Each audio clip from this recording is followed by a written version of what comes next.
Alors bonjour à tous.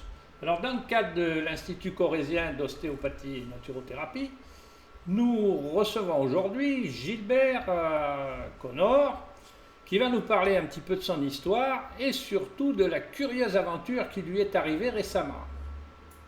Voilà, alors je lui donne maintenant la parole. Alors Gilbert, Oui, explique-nous un petit peu oui, déjà qui tu es. je vais vous expliquer. Alors, moi, je m'appelle Gilbert Conan. Donc, je suis né en 1948. Donc, je vais avoir 73 ans cette année. J'ai toujours vécu de l'agriculture parce que j'ai fait ce métier avec passion. Dès le départ, dès l'âge de 8 ans, je savais que je voulais faire ce métier. Et je pense que c'est même plus un métier, pour moi, c'est un art. Donc je me suis installé en Haute-Loire en 1979 sur une petite ferme en agriculture biologique. À l'époque, il y avait peu d'installations en agriculture bio et ça représentait peut-être 0,01% des installations à cette époque-là. Mais quand même, l'agriculture biologique était déjà un peu structurée avec des groupes d'agriculteurs bio qui étaient donc les GAB, qui étaient rassemblés à une fédération nationale d'agriculture bio. Donc sur cette petite ferme, je travaillais 4 hectares, donc pas une grande surface, mais c'était aussi avec l'idée derrière et un projet de société. Nous, on voulait vivre sur nos petites fermes en famille et produire suffisamment pour nourrir nos contemporains, pour arriver à en vivre, mais aussi avec un état d'esprit qui n'existe plus aujourd'hui. On voit bien, l'agriculture bio aujourd'hui, la plupart du temps, bon, il ne faut pas jeter la pierre à tout, mais elle est quand même complètement industrialisée. Et Tu es puis, donc l'ancien guerrier, on va dire, oui, je des suis méthodes pas, biologiques. oui, je suis pas un précurseur, loin de là. Mais nous, on a beaucoup, pour avancer, il a fallu beaucoup se battre parce que on était pris pour des rigolos, on ne devait rien produire. En fait, on a produit des très beaux produits. Tout de suite, on a vendu sur le marché. Moi, je faisais le marché du Puy-en-Velay et puis je faisais le marché aussi de ma petite commune de Voray-sur-Arzon. Donc j'ai toujours bien vendu. Vers 11 heures, j'avais plus de produits. Et je m'en suis financièrement, c'était un peu maigrichon parce que bon, souvent c'était 350 € par mois avec beaucoup de travail, beaucoup de peine. Mais quelle joie aussi, puis de travailler avec des amis. Tout ça, ça nous a vraiment porté, quoi. Donc voilà, alors arrivé dans le GAB 43, dans le pays d'origine de mon père était gendarme et il a pris sa retraite dans ce lieu-là avec ma mère. Quand je suis arrivé, ils étaient tous les deux en retraite. Donc arrivé dans ce lieu, je fais la connaissance d'un ami qui m'est cher, qui s'appelle Jean Coulardeau. Donc Jean, c'était un intellectuel qui avait fait ses études à l'université de Bordeaux et qui était devenu paysan. Donc lui, il avait eu comme professeur quelqu'un qui est connu, qui s'appelle Jacques Ellul. Jacques Ellul, c'était un des précurseurs, un des penseurs de la décroissance. Donc Jean a beaucoup pris sur lui, sur cette personne qui lui a beaucoup apporté, et il lui a enseigné ce que c'était que la vie simple et comment on pouvait vivre sainement dans un contexte de vie simple. Donc après, Jean à ce moment-là était en conflit avec la direction des services vétérinaires. Il était en procès sur une vaccination qui s'appelait à l'époque la fièvre afteuse. Donc là, il fallait que toutes les vaches soient vaccinées. Si les vaches étaient vaccinées, cette vaccination était archi-obligatoire. Si les vaches n'étaient pas vaccinées, à ce moment-là, c'était un procès, c'était des embêtements à plus en finir. Et cette vaccination, il faut bien voir qu'elle a été, du jour au lendemain, elle a été interdite parce qu'il y avait des animaux qui circulaient dans des pays européens et ces pays-là n'avaient pas la même politique vaccinale que la nôtre en France. Donc voilà où on en est. Donc ce qu'il faut bien voir, c'est que dans ce procès, il y a eu un témoignage qui, moi, m'avait frappé. Il y avait 2 troupeaux de vaches dans un village. À l'époque, il y avait dans les années 70, il n'y avait pas encore les abreuvoirs dans les bâtiments. Donc les vaches, elles sortaient pour boire au bassin. Et donc, il y avait un troupeau qui était sain et un troupeau qui avait la fièvre afteuse. Et ces deux troupeaux étaient toujours en contact tous les jours pour aller boire au bassin. Et donc le troupeau sain est resté sain. Et le troupeau fièvre afteuse, bien sûr, il a eu la maladie. Donc ça prouve bien que le microbe n'est rien et que le terrain est tout. Ça, c'est la théorie de Béchamp. Hein, c'est ça. Oui, Antoine Béchamp, bien sûr.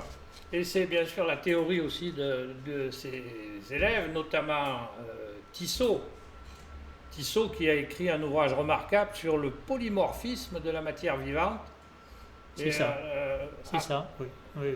À mon avis, on devrait s'inspirer énormément de ces ouvrages maintenant. Surtout à l'époque actuelle, hein, où on voit les dégâts, parce que la population s'affaiblit avec tout ce qu'on subit là. On ne peut pas respirer, la population s'affaiblit et c'est une vraie cata, quoi. Donc, je commence à me dire qu'il faut faire quelque chose, au moins témoigner, parce que pour tout ce qu'on avait fait nous avec le GAP 43, au moins témoigner. Donc j'appelle les gendarmes de mon lieu, c'est deux gendarmes qui viennent chez moi, dans mon appartement. J'habite à Saint-Paul. Tu les as appelés pour dans quel... J'ai appelé pour leur dire, voilà, moi ce que je souhaiterais, c'était faire une déposition, parce que je vois les enfants qui jouent avec des masques dans l'école, et ils vont au réfectoire, ils n'ont plus de masque, et c'est pas possible que ces enfants-là soient protégés. Et c'est pas possible qu'ils ne soient pas au contact avec le virus. C'est impossible. Donc, ils m'ont dit que c'était pas leur rôle. C'est pas leur rôle. Donc tu as été révolté un peu par... J'ai été révolté, énervé, oui. Parce que j'ai suivi la voiture de gendarmerie jusqu'à Marcillac, c'est à 15 km de chez moi. Et là, je suis tombé sur deux gendarmes qui étaient très remontés. Alors moi, j'étais d'un côté de la barrière, du côté route, et eux, ils étaient dans leur gendarmerie. Et bon, alors ça s'est très mal passé. Il y a un gendarme qui a tiré des coups de pied dans le grillage. Moi, je dis que c'est pas un gendarme, ça, c'est un idiot, quoi. C'est pas comme du temps de mon père, où j'ai vu mon père, quand j'étais petit, faire les tournées de gendarmerie en vélo. Il connaissait tout le monde. Il essayait de concilier les choses. Il était gentil avec tout le monde. Il mettait des procès, plus qu'il en fallait, quoi. Et là, maintenant, alors, c'est plus que la répression. La répression à tour de bras. Donc ça s'est mal passé. Le lendemain, je vois des voitures qui arrivent dans ma cour. J'habite juste au-dessus de la cour de récréation dans un petit appartement. Et là, il s'est passé quelque chose. Là, oui, il s'est passé quelque chose.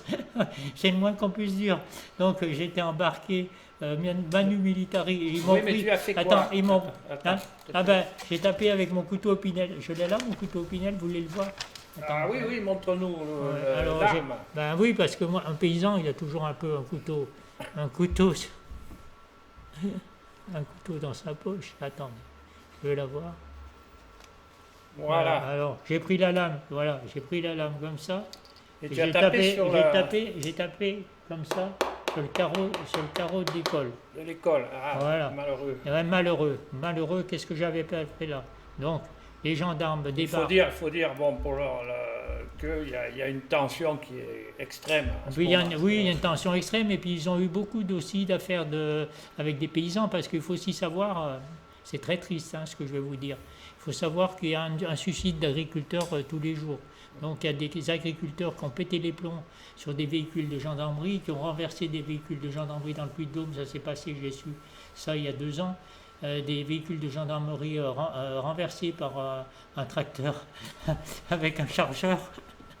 Bon, les gendarmes n'ont rien eu, il n'y a pas eu mort d'homme, mais quand même, si, il y a eu, je crois, la mort aussi.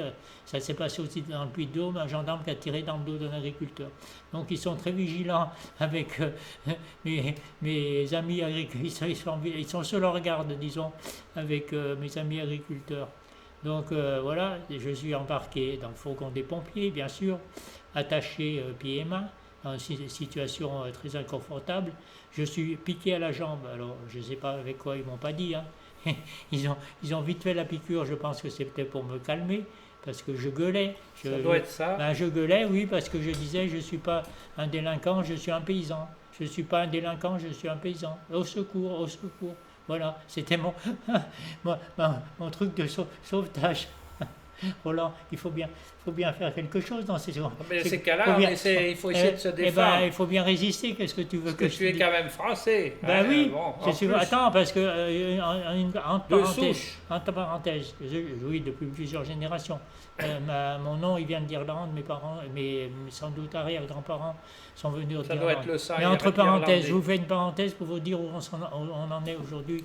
Vous connaissez les MSA, les mutualités sociales agricoles, qui nous couvrent pour nos risques à nous, et les agriculteurs. C'est une assurance spécifique au monde agricole.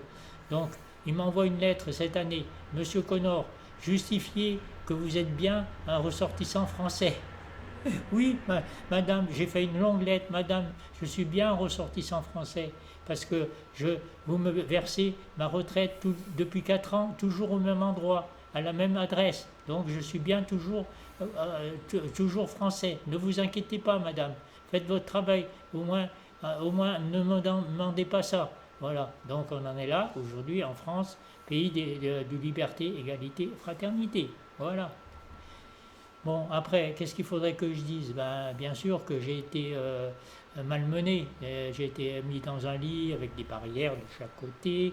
Je risquais pas de m'en aller. Hein. Tu as été attaché comme si tu étais un terroriste. Je risquais pas. Oui, oui, exactement. Je risquais pas de partir. Les pieds bien attachés. Et on peut rien faire. On peut faire que ça là. Bouger un peu les pieds et c'est tout. Et j'ai attendu 2 heures comme ça. Après, pour partir de l'hôpital, il a fallu que je signe une décharge. J'ai signé la décharge et ça a été fini, ils ne m'ont plus revu. Voilà. Donc, en conclusion, je vais vous dire 2-3 phrases que j'aime bien, que je note de temps en temps dans un cahier. Je vais les lire. Donc, souvenons-nous, les tyrans ne sont grands que parce que nous sommes à genoux. Ça, c'est vrai, parce que dès qu'on se lève un peu la tête, ils deviennent tout petits. Et c'est eux qui doivent être petits. C'est nous qui devons... Je crois que dans l'avenir, qu'il faut s'organiser à la base de la société. Il faut reconstruire, il faut faire de la politique de façon saine. Il faut reconstruire la société à la base, faire des petits îlots. Ces petits îlots de résistance, il faut qu'ils se rejoignent, un peu comme la résistance a fait pendant la guerre. Qu'est-ce qu'on risque aujourd'hui?